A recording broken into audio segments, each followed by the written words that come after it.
Bonjour ma bande de Jedi, comment ça va? Il y en a en ce moment à l'intérieur de vous qui se disent non, non, je suis pas un Jedi. Ok, acceptez vos rêves. J'ai décidé, moi je suis un Jedi, je vous nomme tous Jedi, regardez. Jedi. Si vous voulez voir les nouveaux pouvoirs que vous avez, allez dans une épicerie proche de chez vous, et seulement ceux qui ont des portes automatiques, et utilisez la force sur la porte automatique. Donc bienvenue tout le monde à Perspective Animée. Donc faut faire une chanson pour le début d'une intro de même. Aujourd'hui on parle du chapitre 991. Et oui, c'est ça qu'on fait. Ça a pris du temps à sortir, hein? Donc on est là finalement à un moment. Et on va faire la vidéo. On va pas perdre trop de temps avec tous les trucs. Les trucs là-dedans c'est assez large. C'est tout. Je sais pas c'est quoi les trucs parce que j'ai rien d'autre à vous dire. Oh oui, j'ai une chose à vous dire. Si vous avez bien aimé le chapitre 991, vous voulez voir plus de vidéos là-dessus, sur la chaîne, il va y avoir aussi la réaction en live à Sandron Wolf. Ici, moi, c'est un peu un commentaire surtout, et je vous parle, je vous fais des trucs. Lui, c'est beaucoup plus une réaction en live. Donc, c'est complémentaire comme style de vidéo, et vous pouvez aller voir si ça vous intéresse. Donc, c'est ça. On va rentrer dans la page de couverture. On est encore avec Pound. Si vous avez suivi la chaîne, vous savez à quel point j'en suis tanné. Mais là, je suis pas là pour parler de ça cette fois-ci. Tu sais, toutes les autres semaines, je suis comme meurs. Là, cette semaine, c'est pas ça. J'ai juste remarqué à quel point Lola et Chiffon sont extrêmement plus petites que Pound. Et ça me rend perplexe parce qu'on sait que lui, il est énorme. Et Big Mom est énorme. Comme. Vous comprenez ce que je veux dire? Comment Lola et Chiffon sont d'une taille relativement normale pour One Piece? Juste une question. Peut-être des théories. Peut-être que Vegapunk a créé Lola et Chiffon. Ouais, c'est ça qui est arrivé. Soit ça, ou c'est Mr. Two, Lola et Punk. C'est les deux seules théories que je peux voir là-dessus. Non, sincèrement, je pense que peut-être que Big Mom, c'est vu qu'il était avec ses parents, puis ses parents, c'est du monde normal, qui ont eu juste un enfant normal. Ça se pourrait aussi que, on a vu, la plupart des enfants de Big Mom qui sont plus petits, ça se peut qu'elle ait juste un gène weird pour elle, mais que quand elle le transmet, elle transmet un gène d'humain normal. Et qu'un humain normal, avec la race à Pand, ça ferait ça. Donc, c'est la seule théorie que je peux faire ça en ce moment par rapport à ça. Et sincèrement, j'en ferai pas d'autres parce que c'est pas si intéressant que ça. Donc, on commence. Excusez-moi, j'ai avalé le COVID. Non, j'ai avalé comme de l'eau dans ma bouche. C'est quoi de l'eau qui est. Mettez ça dans les commentaires. C'est quoi l'eau qu'on a dans. La salive! Oui! Oh mon dieu! Excusez-moi, voir que j'ai oublié le mot salive. Ok. On va commencer ça avec X Drake qui est là avec Luffy. Puis qu'on se rappelle le dernier chapitre, il était comme ouais, Luffy, je suis ton pote. Puis là, Luffy était comme t'es qui? Puis là, il est comme non, mais tu sais, Kobe! Mais là, il le dit pas parce qu'il fait juste le penser. Il est un peu comme Geratsu, le gars à Skypiea qui se rappelait de. T'sais, il parlait dans sa tête puis il parlait pas à voix haute. Donc c'est ça un peu que Drake a fait avec ça. T'sais, on s'entendait, il avait juste à dire je connais Kobe. Puis là, Luffy a fait t'es mon meilleur pote. Mais non, finalement, il dit on va avoir une alliance. Puis Zoro est comme non. Jinbei est comme wow. Frankie est comme fuck no. Tout le monde est comme non. T'es avec Kaido. Il y a plein de monde qui sont comme il est comme Hawkins. C'est un infiltré. Il est méchant. Puis là, ils sont tous de même. Puis là, Luffy, connaissant Luffy, il est juste comme ok, fait que tu veux qu'on soit alliés. Puis là, tout le monde est comme non, Luffy. Puis il est comme ok, on est alliés. Donc c'est un peu ça qui se passe par rapport à ça. Définitivement, moi je pense que ils ont des problèmes. Luffy, il sait pas trop c'est qui, puis on s'en va vers une situation comme on a vu encore avec Kobe cette fois-ci, qui était comme Luffy, c'est le genre de personne, quand t'es son ami, quand t'es pas son ami, t'es pas son ami. C'était ça un peu qu'il dit, puis Drake a fait hein, qu'est-ce que tu veux dire? Et moi, sincèrement, j'ai lu, puis j'ai fait hein? La version Scantrad que j'ai lue était un peu mieux, mais la première version que j'ai lue, c'était en anglais, et je ne comprenais absolument rien de ce qui est écrit. La traduction anglaise, je sais pas ce qu'ils ont fait, mais c'est pas comprenable des bouts de phrases. Scantrad a fait une meilleure job là-dessus, donc c'est juste félicitations à eux. Mais bref, Kobe est là comme ah, je suis ton pote, et c'est ça qu'il dit. Ah, bref, il dit des niaiseries, puis moi je pense qu'on s'en va vers une situation où Drake va mentionner Kobe, il va peut-être dire ah, je travaille sous Kobe, ou je sais pas quoi. Il va faire que tout le monde va faire comme ah, ok, même Zoro va faire ah, le petit oui, je me rappelle lui. Ouais, je m'en rappelle. Puis là, ils vont devenir tous amis, les meilleurs amis du monde, sûrement. Après, on a un moment où on voit Ulti puis Page One arriver. Je sais pas si c'est en dinosaure, oui ou non, là, c'est pas très important. Non, ils sont pas en dinosaure parce que Sanji est comme c'est qui elle? Ulti, puis il trouve Ulti de son goût, définitivement. c'est Sanji, chacun a le droit à ses trucs. Moi, personnellement, je suis pas un fan. Je suis pas un fan de Ulti, puis, ben, tu sais, elle a quoi, 21 ans, elle agit comme une fille de 12 ans. Non, merci, mais Sanji, si c'est si c'est ça que tu veux, continue ta vie. Regarde, j'ai rien d'autre à dire là-dessus, je trouvais ça juste un petit commentaire là-dessus. Après, il se passe, man, un des moments les plus spectaculaires de notre ami God Usopp. Ok, c'était d'une légendaire tellement incroyable que j'en invente des mots. Ok, il arrive, il lance un Green Star sur Ulti et Page One. Puis ils font comme c'est qui? Puis là, t'as juste Nami qui est debout. Puis là, t'entends, elle les traite de lézard pis plein de trucs. Puis là, elle se fait juste se retourner, elle fait arrête! Arrête d'être à l'arrière de moi. Puis dans le fond, tout ce temps-là, c'est Usopp qui parlait en tout petit, qui était je vais faire de la bouillie de lézard avec vous. En plus, ça fitait trop pas avec Nami. J'étais comme, mais qu'est-ce qu'il a fait? Mais finalement, non, c'est Usopp qui les a attaqués. Puis après, il s'est mis en boule. Puis il criait des énormités en faisant croire que c'était Nami qui les avait attaqués. Puis là, Nami a dit, elle leur dit, ok, je m'en fous que c'est pas moi qui vous ai attaqué, mais oh, ça va continuer. Pas que ça va continuer, mais je m'en fous qu'il vous attaquez, mais on vous attaque quand même, c'est la guerre, quelque chose de même. Puis elle dit ça, puis elle part à la course avec Usopp. Donc là, je pense que je sais qu'il va y avoir dans la communauté, il va y avoir du monde qui vont théoriser, qui vont dire ok, Ulti Usopp contre Page One Nami, ou tu sais. Mais moi, je pense qu'on est vraiment dans une guerre en ce moment. Et les derniers chapitres ont vraiment montré qu'il va y avoir des affrontements d'un peu tout le monde à tout le monde et tout le monde et tout le monde et tout le monde. C'est ça qui va être le fun parce qu'il n'y aura pas de tout le monde dans C1v1 dans une situation weird. C'est une guerre, mesdames et messieurs. Et c'est ça qu'on va vivre en ce moment. Donc ça, je pense que ça va être intéressant. Je pense pas qu'il va y avoir un combat direct entre tout le monde. Ça va être, tu sais, ça va tourner là. Tout le monde va se battre un peu contre. C'est ça qui va arriver d'après moi après ça. Après, Apu y arrive. Non, pas Apu tout de suite. C'est Luffy, il dit Sanji, ferme tes oreilles. Puis là, on voit que Apu y arrive, il fait ah, t'as appris de tes erreurs. Puis ça, c'est impressionnant venant de Luffy, donc j'aimerais ça. J'ai-tu quelque chose Donc voici Luffy, un certificat cadeau. C'est un chèque. Tu vas pouvoir utiliser ce chèque nulle part parce que je te le donne pas, mais bravo, t'as appris quelque chose. Donc ils arrivent à se battre ensemble. Puis ils se battent pas vraiment ensemble. Puis là, Apu il dit comment vous allez vous battre avec les oreilles fermées parce qu'ils font ça. Puis moi j'étais juste là comme oui, ok, tu dis ça à Sanji, le gars qui se bat jamais avec ses mains. Non, c'est une blague de Oda un peu par rapport à ça définitivement. Après on voit que Apu il parle des géants, les 3 géants.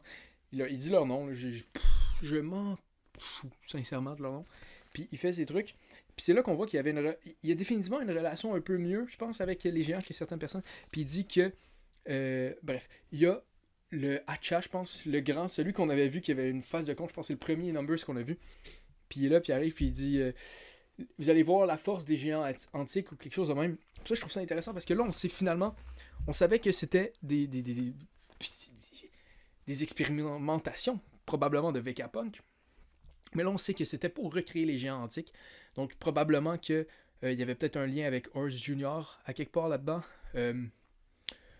Kidnapping, je sais pas. Je sais pas exactement, mais il essaie de recréer cette race-là au lieu de des théories peut-être qui étaient que c'était un peu comme ce que César faisait, que lui, il essayait de grandir des enfants, puis qu'ils ont essayé de grandir des enfants, puis ils ont fait ça. Donc, dans le fond, ça ressemble plus à des clones ratés de cette race-là. Quoique les personnages de cette race-là qu'on a vus sont pas très intelligents. Quoique Horse était définitivement Horse Junior, parce qu'on n'a jamais vu Horse. Le Horse qu'on a vu, l'intelligence qu'il avait, c'est celle de Luffy. Donc, ça veut rien dire. Mais Horse Junior était pas aussi bête que les Numbers. Donc, définitivement, je pense que c'est des copies ratées. Mais c'est un peu pour ça que Kaido les a achetés. Donc, en ce moment, je fais des théories sur des choses qu'on comprend déjà. Mais laissez-moi parler tout seul. Ouais, puis c'est ça. Puis là, Frankie, il arrive, il dit ah, viens-t'en. En tout cas, bref. Il attire le géant avec. Et il dit pense pas que le Shogun Frankie, c'est un jouet. Puis ça, je pensais à ça. Puis, tu sais, je viens de dire, il n'y aura pas de combat fixe.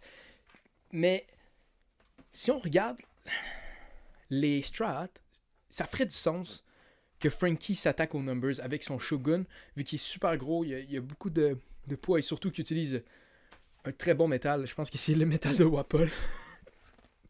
Ça me fait rire que Wappa le fait qu'on a le cyborg le plus cool de l'univers maintenant.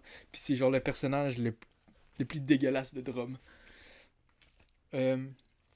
Donc c'est ça, donc il attire tout le monde avec ça, avec son Frankie Shogun. Donc ça me surprendrait pas qu'on voit des bagarres avec toutes les numbers de Frankie qui va toutes les one-shot. Bing, bing, bing, de même là. De toute façon, on l'a déjà vu qu'il s'attaquait à d'autres numbers. Moi j'y crois. Je sais pas ce que vous en pensez, j'y crois. Après, on a Apu et Zoro qui continuent à s'argumenter comme quittez, avec quittez, quittez. Et puis là, Jake est comme je te le dirai pas, fuck you. Puis là, ils s'envoient chier mutuellement. Jusqu'à temps que, bref, Apu y arrive à côté d'eux. Puis ils font comme ferme ta gueule, Apu. Puis les deux ils le frappent. Puis le one shot. Puis ça, ça c'est le moment là, qui me fait capoter parce que j'ai hâte de voir les power scalers comment ils vont essayer de mettre ça dans leur tête. Ah oui, aussi on a vu la prime de Apu qui était 350 millions. Je sais pas si on l'avait déjà vu. Mais ça veut dire que avec l'aisance que Zoro s'est battu avec, on savait que sa prime était trop basse. Mais là, il va falloir exactement qu'elle monte. Mais j'ai hâte de voir toutes les gymnastiques mentales que les Power Scalers vont avoir à faire parce que Apu, il a frappé, il a quasiment one-shot au Luffy au début de l'arc. Et là, il se fait one-shot par Zoro. J'ai hâte de voir. Oh, mon Dieu. Oh non. Oda vient d'ouvrir les portes de l'enfer. Oh non. Oh non. Luffy s'est fait quasiment one-shot par Apu. Maintenant, Zoro one-shot. Oh non, on va avoir les super gros fans de Zoro qui vont nous sortir des théories bidons comme quoi Zoro est meilleur que Luffy est plus fort que le capitaine. Regardez, moi j'ai une chose à dire à la personne qui pense ça en ce moment. Si Zoro suit quelqu'un qui considère plus faible que lui dans son rêve, Zoro c'est le pire personnage de l'univers de One Piece. Ok? Je te dis ça à toi qui penses à ça. Si toi, ton personnage principal que t'aimes le plus, c'est Zoro, c'est ton personnage préféré, Zoro, ok?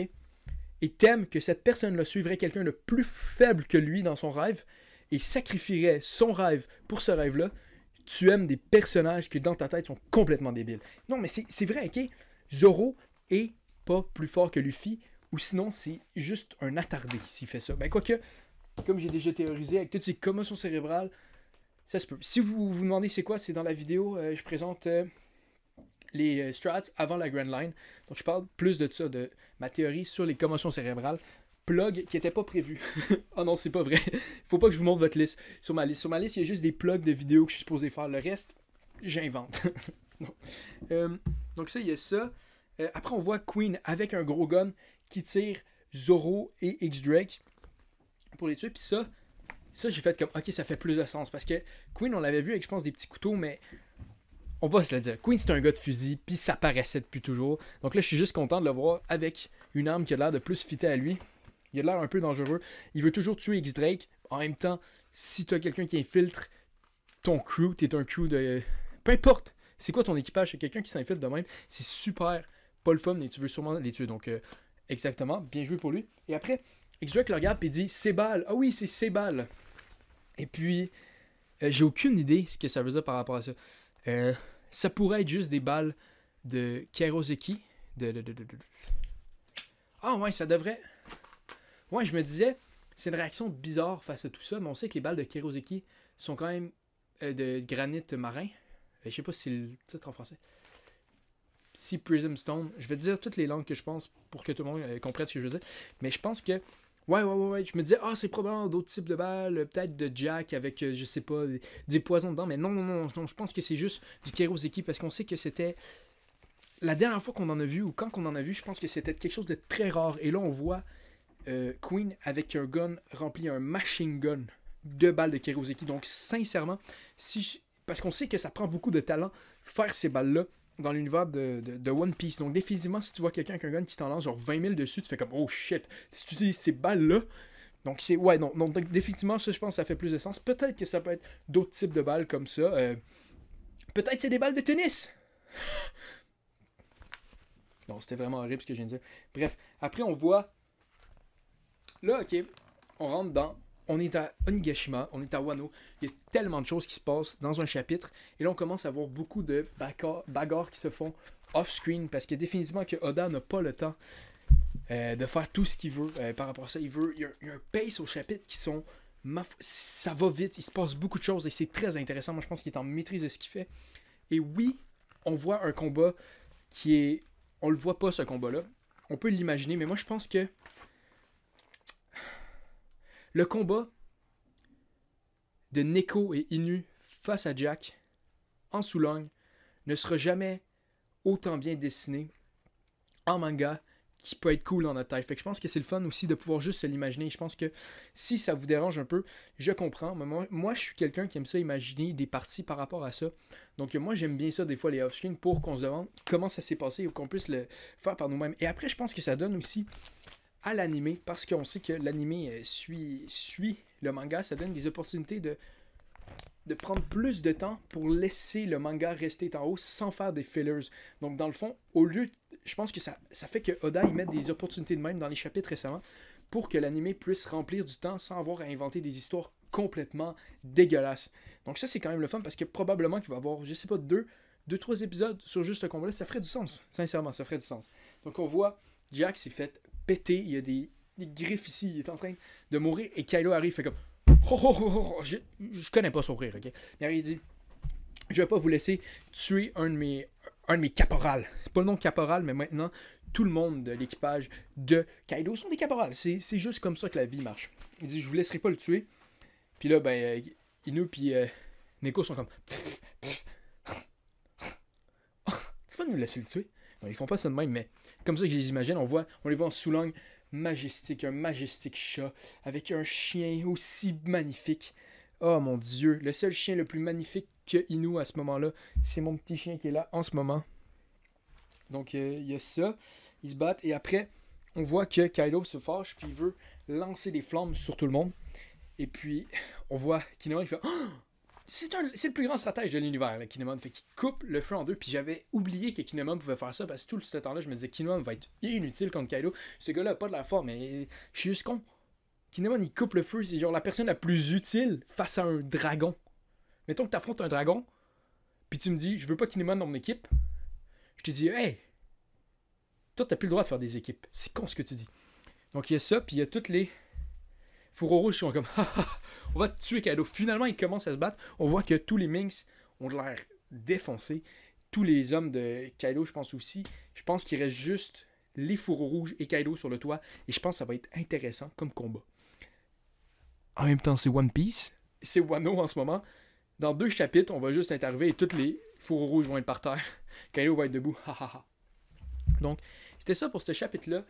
Par rapport aux théories, où je vais essayer juste rapidement de vous dire où est-ce que je pense que ça va aller le prochain chapitre.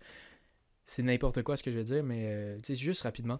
Je pense que définitivement on va avoir de quoi avec X-Drake, qui va parler de Kobe à Luffy. Je pense qu'on va voir Chopper Jinbei. Ouais. Donc Chopper Robin, on les voit, on a une petite rotation là, de strat. Je pense qu'on va peut-être les voir. On va... Je sais pas ce qu'on va voir. Il y a tellement de trucs qui se passent en même temps. On pourrait juste avoir un chapitre sur Perospero et Marco. Ça pourrait arriver le prochain chapitre. On sait pas encore ils sont où, eux. Big Mom pourrait revenir dans le passage. Sasaki. Tout peut aller partout. C'est la grosse bisbille en ce moment là, dans Onigashima. C'est bien intéressant. Donc c'est ça que j'avais à dire par rapport au chapitre. Si vous avez des commentaires, des théories, tout ça, laissez ça dans les commentaires. On peut avoir une discussion ensemble. Ça peut être bien plaisant. C'est un pouce bleu si vous aimez. Si vous aimez pas, un pouce rouge. Si vous aimez full, partagez à vos amis pour qu'ils viennent donner du love. Si vous aimez full pas, partagez-le à vos amis pour qu'ils viennent nous hate. Une vue, c'est une vue. Et puis, abonnez-vous si vous aimez ça, du contenu télévisuel incroyable. On s'entend dire, il y a un logo allumé sur le mur. Si ça, c'est pas de la production télé, je sais pas c'est quoi de la production télé. Ok, je sais pas c'est quoi de la production télé, mais c'est ça. Ok, tout le monde, on se voit à bientôt.